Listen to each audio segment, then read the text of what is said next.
Welcome back to the channel once again, guys. It is LFC Plavi here with Statsman Stana. And as usual, it's your LB podcast. Today's discussion is on the Black Stars of Ghana. And we are here to preview the game between the Black Stars of Ghana and Panama in the World Cup. How is it going, Stana?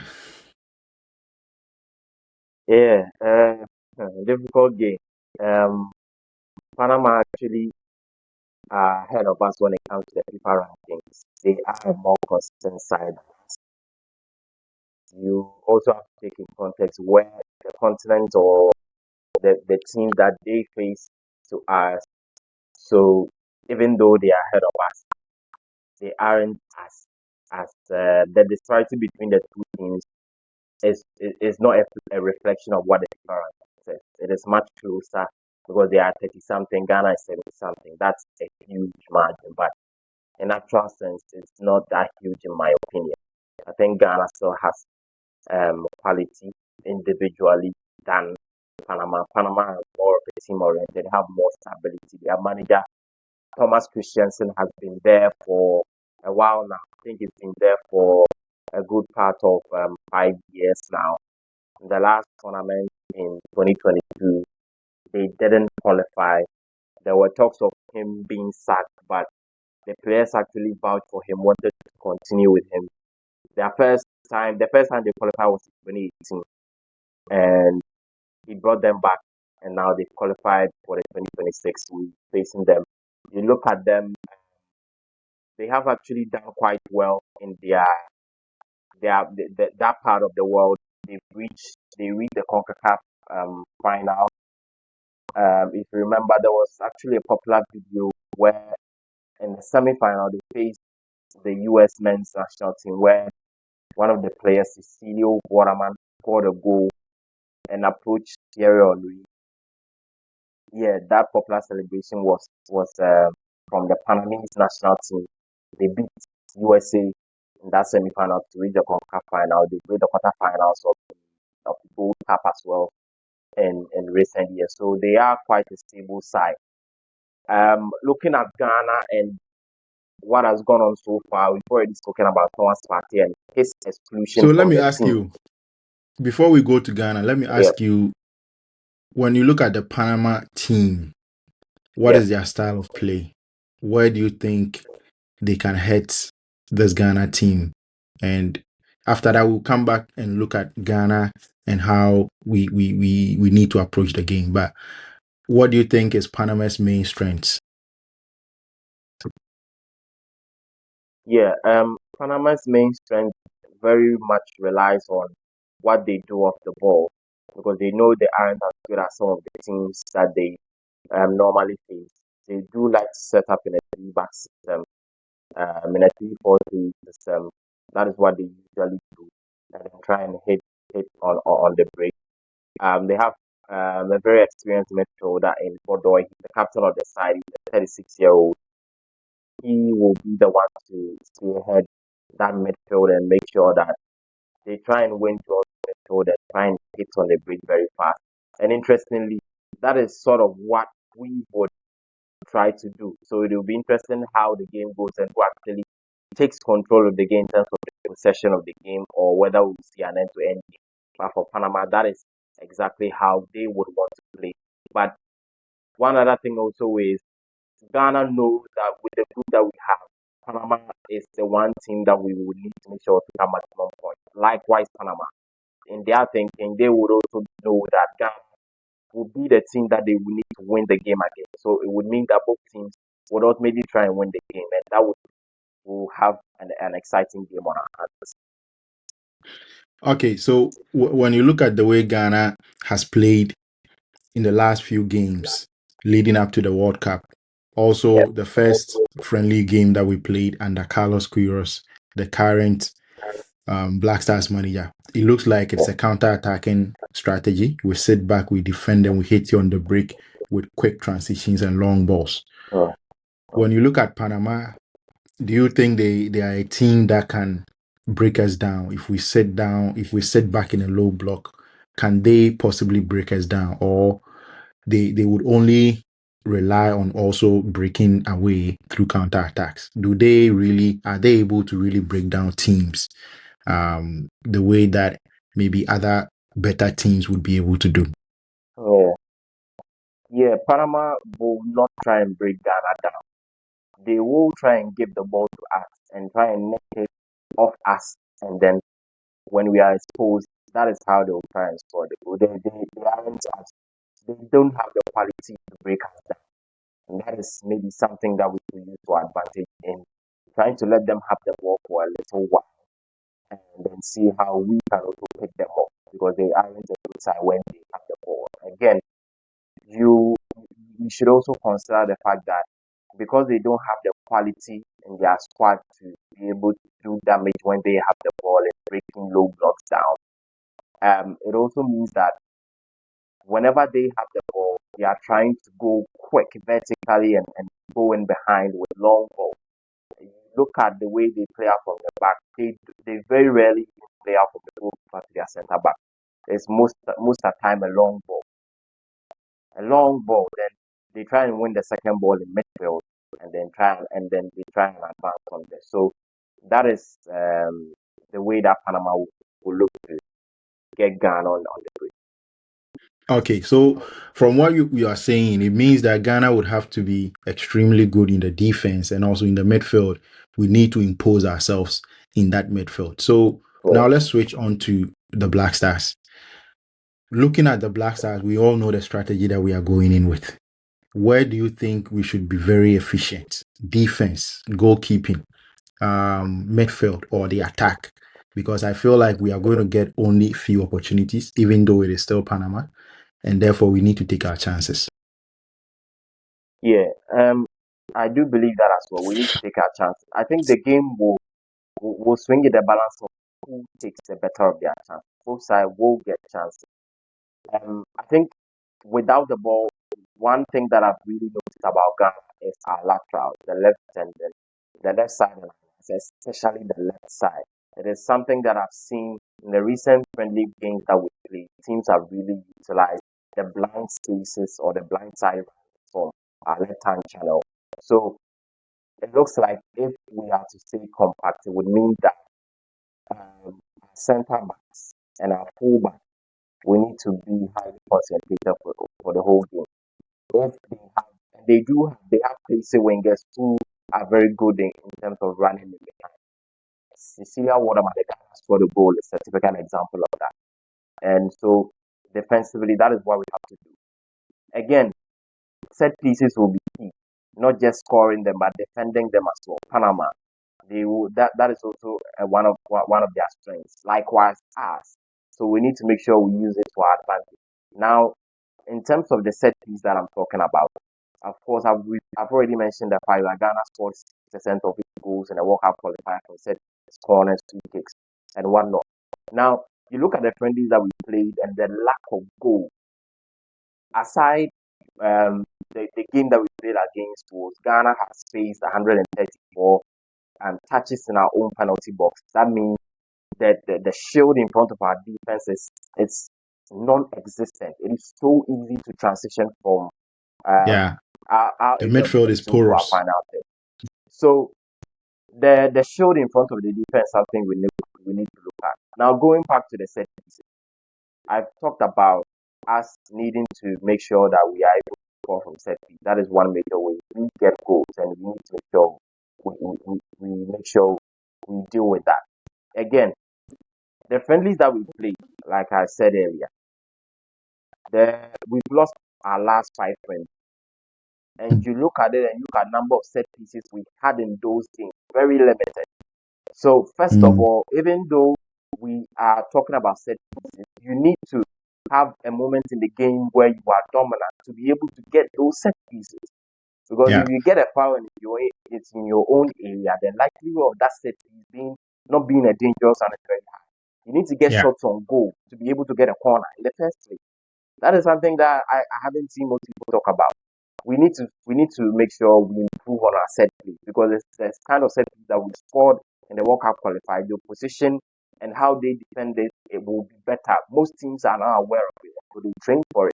And as I'm telling you that we score 60% from our set pieces, the other teams know that Ghana's strong suit is that set, so they will train for it. So we need to improve it. But even with improving it, we need to make sure we get more of those set pieces. We need to get set pieces closer to their opponent's goal, more corners, and as such.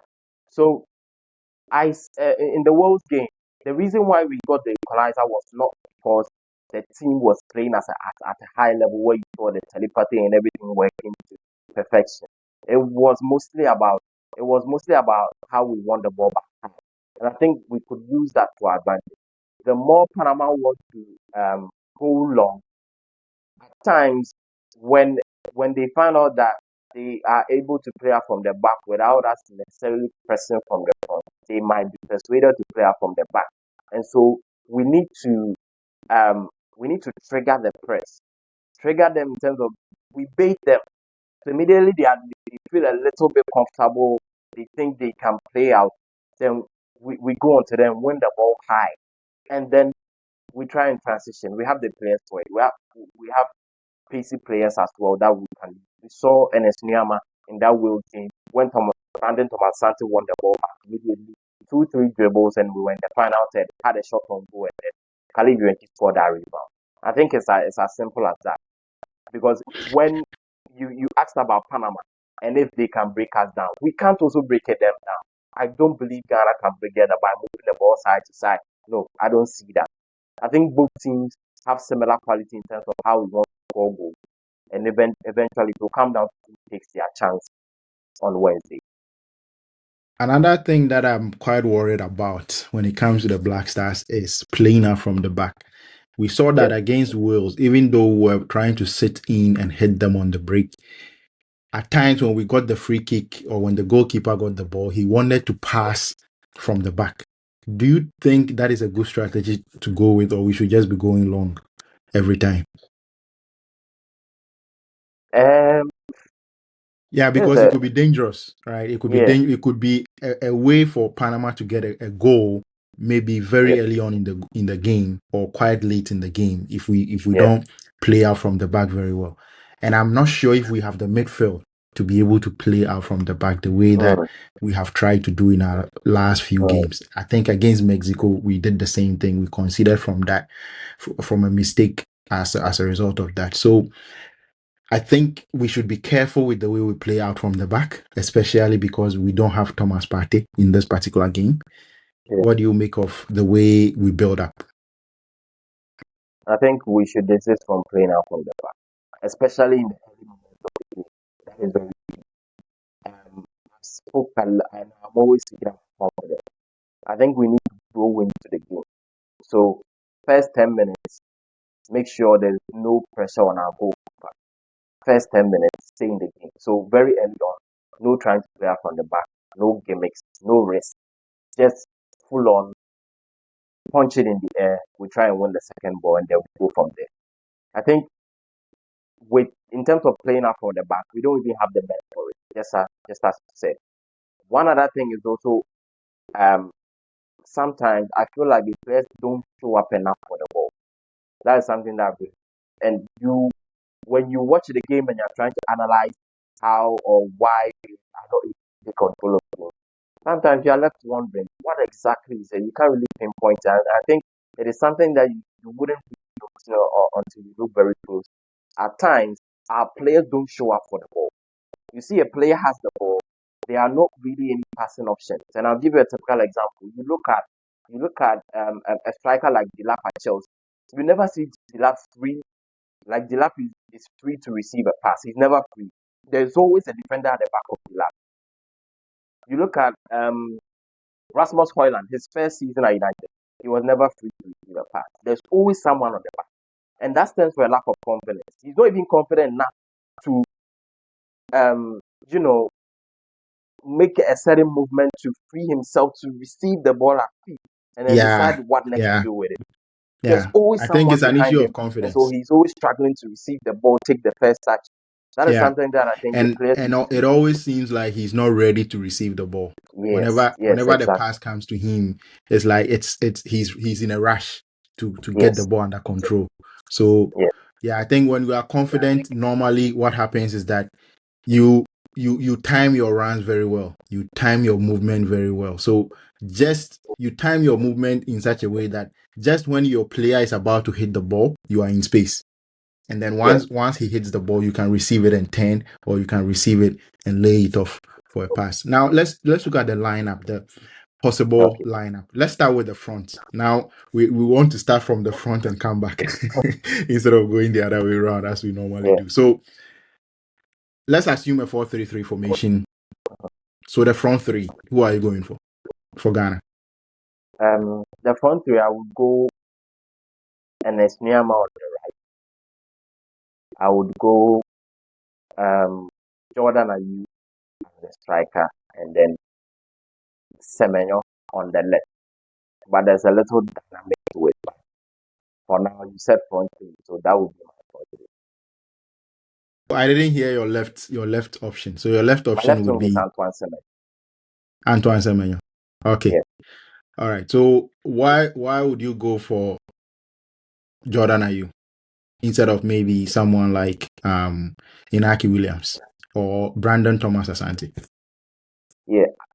Ideally, I would go for Brandon Thomas. I think he offers more, especially in terms of when we are trying to win the ball back and press. Because I saw his energy levels against Wales, and he's a player that really has something to prove as well. He's a new player that is coming into the Premier League with Coventry. He has a good tournament. He probably get a move. So in his mind, I think it's in the back of his mind too that he has a point to prove. But I'm I'm trying to be a bit more realistic because I don't see the coach benching Jordan. That is why I mentioned Jordan. So I'm not starting Jordan necessarily because I want to start. I just think the manager will not drop him, especially when I saw us training for set pieces. He's the best set piece taker in our team. You remember the 2022 World Cup? That's I think the first goal or the second goal scored against South Korea. He was the one that um, got on the set pieces and was always a threat when it came to set piece. He's a very good set piece taker. When it comes to even penalties, he's the best penalty taker in our team. And I think he offers something as well in terms of his profile.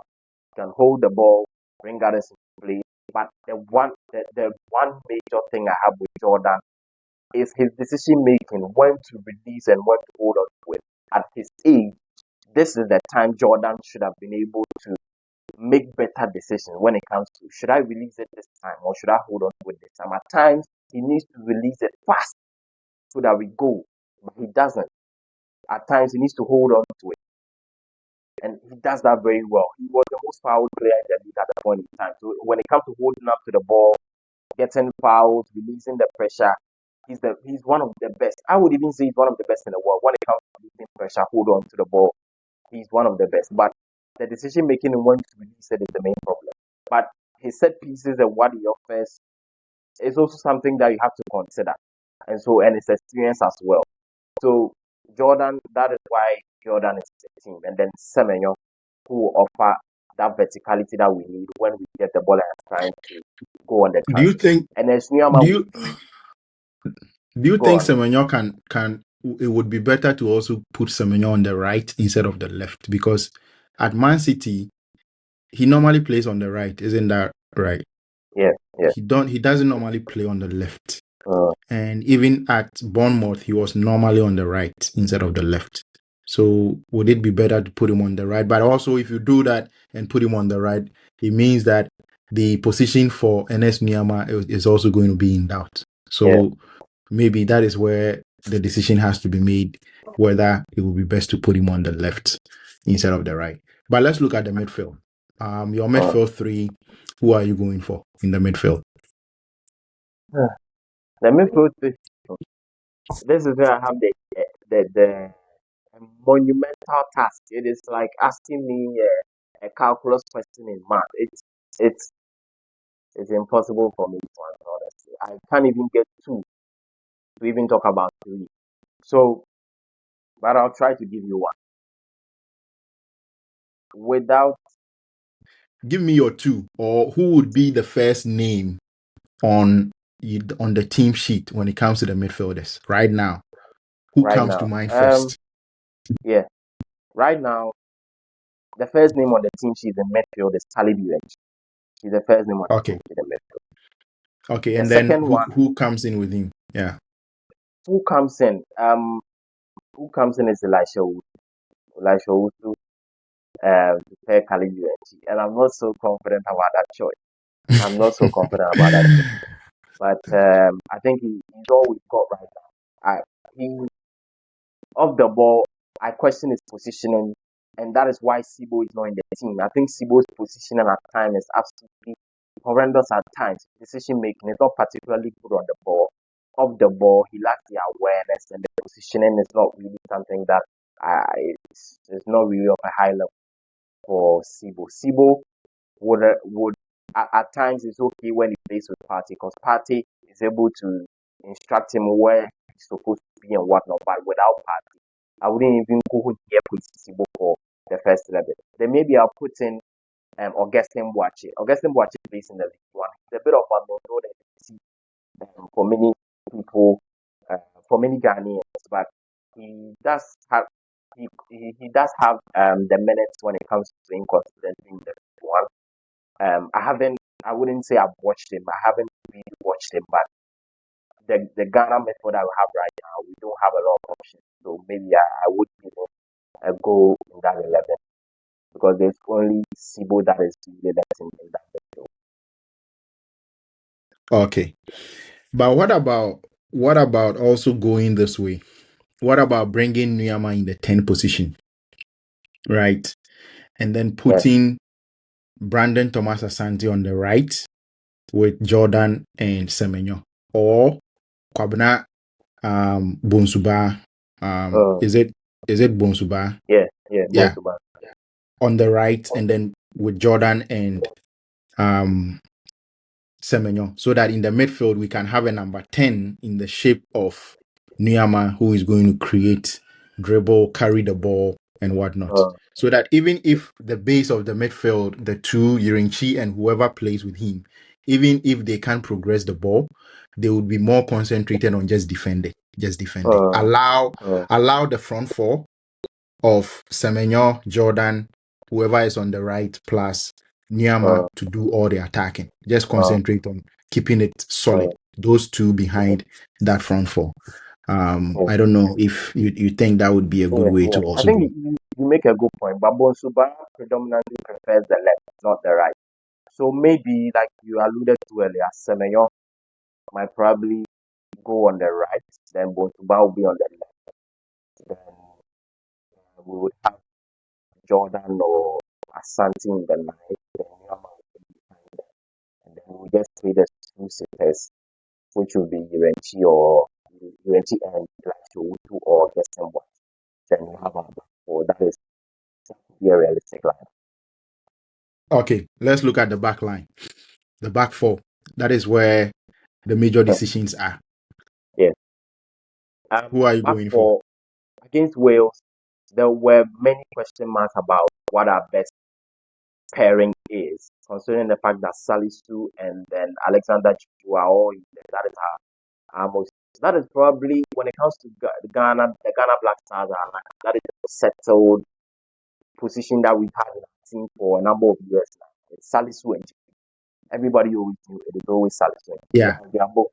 Now there were question marks about Jonas Ajete being in the Black Stars recently, caused a few handballs, a few decision making. So people really questioned his performance, but he did quite well against Wales. But the question is But it that was enough against to put him Wales. in the starting lineup? Come again? It was against Wales. It was against Wales. It was against Kiefer Moore.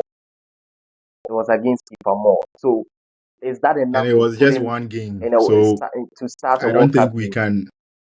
It was just one game, so I don't think we Yeah. can really make a lot out of that Well, that single tells you game. how So bad the team is. If we are basing off a selection of the player based on just one, because we don't have a lot of options. I would have the options are not there. preferably gone for Abdul Moment. I've seen how good he is when he plays in the La Liga for Vallecano, but he's coming off with an ACL injury, just like Niyama. And if he's as sharp as we saw Niyama against those, I will start him in the game. But again, and that is why I'm a bit worried, and I'm not too sure if I should start Moment, because Mumin is better than the two center backs in Jonas Ajeti and Jerome the Opoku. other guy. Yeah. Jerome. So Yeah. I was wondering maybe why not let him start against Wales, give him some minutes, then we see how it goes. But he didn't start him. Does that mean that he's not at the level to start games? I'm not quite sure. I think the training will feed into his decision making as to who start at centre back. But ordinarily, I would have gone for Abdul Moment and one of Jonas Ajiti or the other guy. I can't remember the other guy. Jerome Opoku. Jerome Opoku, yes, very tall centre back. I'll go with one of the two alongside Abdul Moment. And right back, I think I would go for Senaya. Senaya wasn't superb against Wales, but I think you saw the energy. He was strong-footed. He was aggressive, and that is the bare minimum that we need there. Ali Diseidu hasn't been playing at club level. We don't really have a lot of options. So Senaya will be at left back.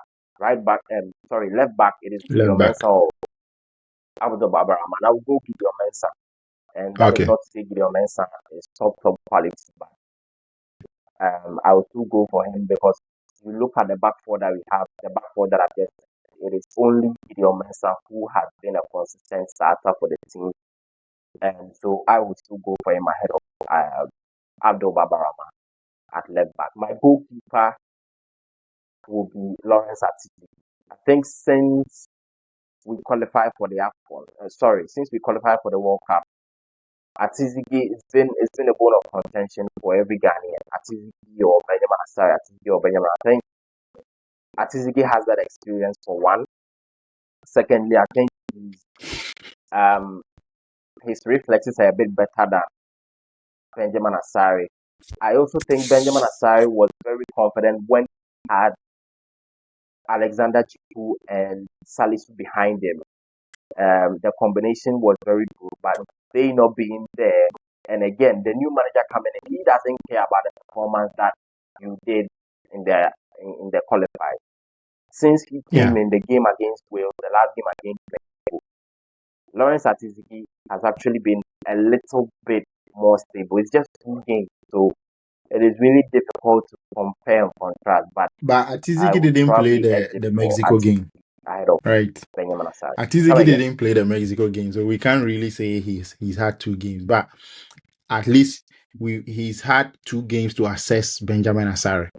So you can say that based on since he came in, the Black Stars coach Carlos Queiroz, he's been able to see enough of Benjamin Asare. So the decision should be easier right now between choosing Benjamin Asare or Atizigi. So I think that is it. With the back line, I don't have any preference really. I don't have any dislike for any of the players that you chose. So I think for the back line, the manager can do whatever he likes, and we'll see how it goes. So if it goes well, then fine. But for the back line, I'm not really confident in the back line. So anything goes for me.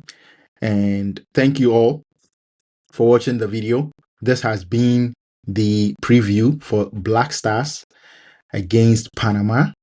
We'll catch you later on to review the game and to do our match reaction. And don't forget to like, subscribe if you are new.